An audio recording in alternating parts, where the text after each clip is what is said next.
External, musical. Harry finds it upsetting when William abruptly stirs up trouble for him regarding his desire to become a famous. Hi, and welcome once more to the Queen Channel with Kate Middleton. Hey everyone, so in our previous video, we discussed Harry's unfortunate circumstances following a headache while attempting to become a superstar. I believe that the clearest proof of this is that Harry's brother William is now aware that Harry and Meghan's previous attempts at fame were utter farces. William's cool victory in New York contrasted sharply with Harry and Meghan's dramatic visit, where they were threatened with death by a ring of aggressive photographers with blacked-out windows, according to royal expert Richard Eden in the most recent edition of his exclusive Palace newsletter. Of course, in case you were unaware, Daily Mail diary editor Richard Eden has commended William for his well-executed diplomacy during his two-day solo visit, implying that William has demonstrated his capacity as an ambassador for the nation and the monarchy. Interestingly, he claims that none of the dramatic events that made headlines during Harry and Meghan's May visit to New York, when the two Sussexes allegedly got into an almost disastrous car chase with paparazzi, befell the Prince of Wales. Not even without Catherine to accompany him, there was no drama at all during William's visit.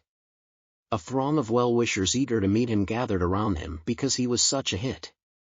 Eden described how he had Prince William in New York. This week, Michael Bloomberg, the former mayor of the city, brought up a recent study that revealed our future monarch was seen more favorably in the United States than President Joe Biden. Eden continued to ride, alluding to Britain's declaration of independence under George III. As Bloomberg put it, "We're all drinking to the King's health this time, but America hasn't seen that kind of bipartisan consensus since 1776. The trip was a serene success in stark contrast to his brother's most recent trip to New York City, marred by rumors that Prince Harry and Meghan had been in a near-fatal automobile pursuit with media cameras. Obviously, it would be impossible to overlook the commotion that actress from the Z-list sparked by her anarchy rather than her true regal behavior in New York. William is not in New York to create all kinds of trouble just so people will think he's a victim. He is instead demonstrating that he is a true statesman with no personal motive. Furthermore, he demonstrated that despite his status in the world, he is incredibly relatable. He is genuinely a people person. As you can see, Prince William genuinely cares about other people. While Harry is attempting to better everyone's life and doesn't only care about himself, Meg is so driven by her desire for fame and fortune that all he cares about is giving her a platform. The two brothers' differences truly lie in that. There is a self-centered man and a committed professional. While the other is a responsible, mature adult man, the baby acts like a spoilt brat.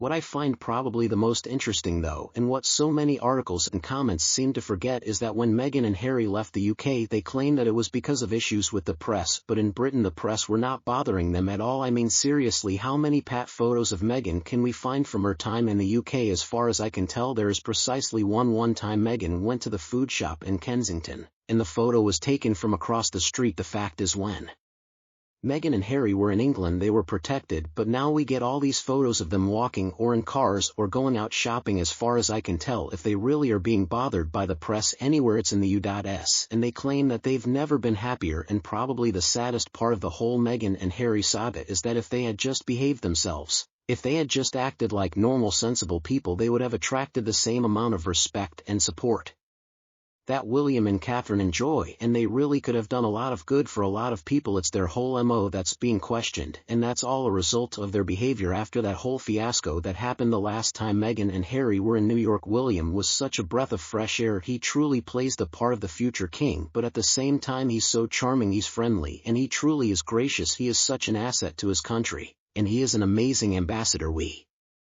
cannot say the same though for the Montecito malcontents, because they only care about getting attention for themselves. They don't really care if it's good or bad. Most of the time the coverage of Meghan and Harry is fairly indifferent, and that seems to be just fine for them. When I think about what could have been, how they could have really helped people, I just can't help but think it really is a shame. As we watched William and Harry grow up, I think we all thought the same thing. We thought they would basically be a team and Harry would be the support system for his brother just the same as it is to Charles, but obviously that was not meant to be. But anyway, I think we can all agree that it's a good thing William is the heir. He's calm, he's steady, and he is such a good leader. And then we look at Harry. Well, Harry has ruined his life with a lot of help from Meghan Markle. We don't need to see him. He's already written a book that nobody wants to read. He's given lots of interviews that nobody wants to watch, and he has usually looked incredibly angry since Meghan Markle entered his life, and apparently Harry didn't even realize how horrible his life was until Meghan Markle showed up and convinced him that he had been so hard done by. Looking back though, it's obvious that Harry's never really had an easy time of it. He was dumped by ex-girlfriends who didn't want to put up with his behavior towards them, and even when Harry was a boy apparently he would say that because he was never going to be a king he could do whatever he wanted to do, and then he would proceed to do exactly that. Diana's bodyguard even complained that he was kicked and hit a few different times by Harry when he was a little boy, but Meghan has made things worse because she encourages him to be petty. She feeds into these feelings of resentment and jealousy, but I believe that everyone can breathe a sigh of relief that Prince William would never consider feigning to have been pursued by paparazzi in New York City when it was clearly not the case.